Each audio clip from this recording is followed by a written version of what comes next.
Keyboard Exchange International.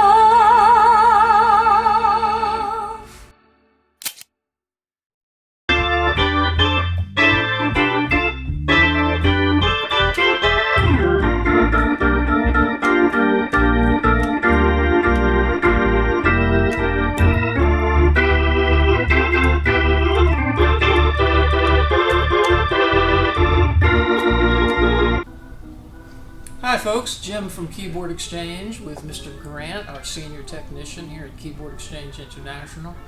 And Grant, I remember the day you first called looking for information about your Hammond organ with Leslie, and I said, man, that guy really knows what he's talking about.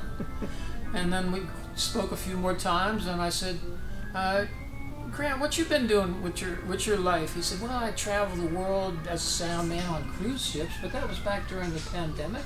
Prior to the pandemic. But you were at that time looking for maybe a change of career, or I'm not exactly sure. Yeah, everything had changed. So I was looking to find something I could do on land.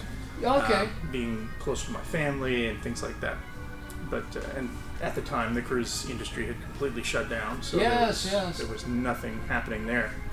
But yeah, I think I must have called up here, and then we started emailing.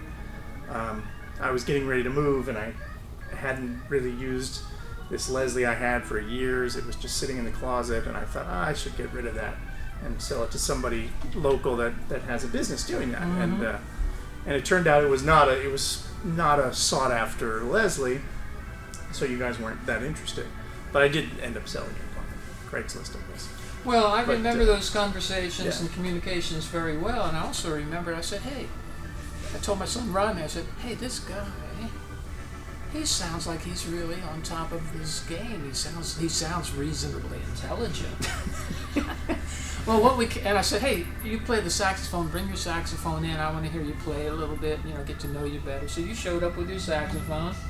And then I didn't realize you were more than just reasonably intelligent. You're, frankly, one of the brightest people I've met.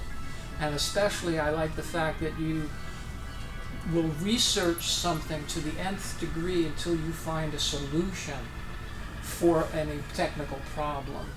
So I invited you to come work here. You could come here, and it's very land oriented here. Definitely. Oh, we're close to the marina if you ever feel the need to go look at the water, but I say all this, and I'm sorry if it's too much information, but I want you folks watching to understand that we've got a great team of people here that have kind of come to us organically. Bill on camera, I knew him growing up with my sons. Eagle Scout, now I find out he's, just multi-talented and works the camera very smoothly. Bill and Grant work in the electronic shop, but hey, maybe that's too much information. You can fast forward it if you want, but I'm going to play this organ. Number 529. We did a lot of work on this. You did most of it, and I think Bill did some too. It's a C2, and it came to us out of a home where it was beautifully kept, and it didn't have smooth drawbars. So we had used an A100 for parts to do another project, and you put the A100 drawbars, the smooth drawbars on here. You added a Trek 2 solid state preamplifier that comes with reverb. So it's got percussion, smooth drawbars, reverb, long-term reliability. And those preamps that we ordered them special to have tone controls for bass and treble on a standard AO28 tube type amp with 8 tubes. You can just adjust the treble one way or the other, but the bass doesn't change much. Is that how that works? Yeah, basically there's a single tone control on the AO28. Exactly. The standard preamplifier that's in all the D3s, C3s, and A100s. And basically it allows you to turn down the treble a little bit. But that's all. It's just turning the treble down, which most people don't want unless you happen to have some really bright Leslie speaker or something like that. On rare occasion, very rare occasion, we might turn it down just a hair. But generally, that's not... it's not terribly useful. It's not as flexible as this. No, it's not nearly as flexible. No, this you can boost the bass, you can boost the treble. You know, you can get cut the either of balance. them. You can change the percussion level. You can do a lot. You of kind of stuff. tune it when it gets into the final destination, depending on the acoustics of the room. Yeah. Yeah. So. Yeah, and every Leslie speaker is a little bit different. Every speaker driver is a little different, and we match these things to each other, usually based on the furniture. But then we tweak some of the components or some of the values of resistors, perhaps, or tone knobs and things like that to try to get the best we can out of every single organ and Leslie combo. And sometimes we even match up certain darker sounding organs with a brighter sounding Leslie and things like that too, so they complement one another, and you end up with something that works for most situations. Yeah, and you and Bill, as I say, you're doing a great job, and we appreciate you both. Yeah.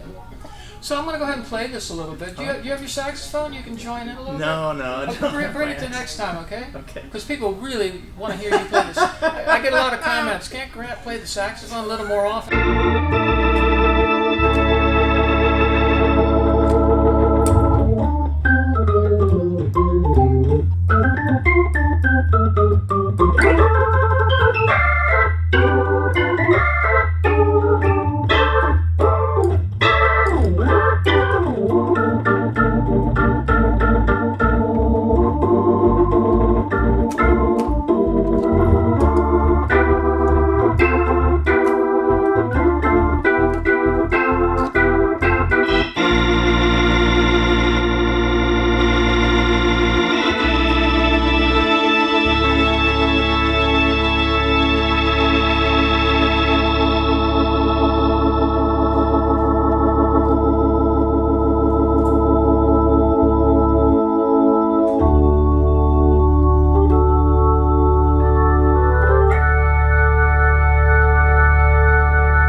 Thanks for watching our video, and thank you also for helping keep the Hammond Tone Wheel B3 organ alive.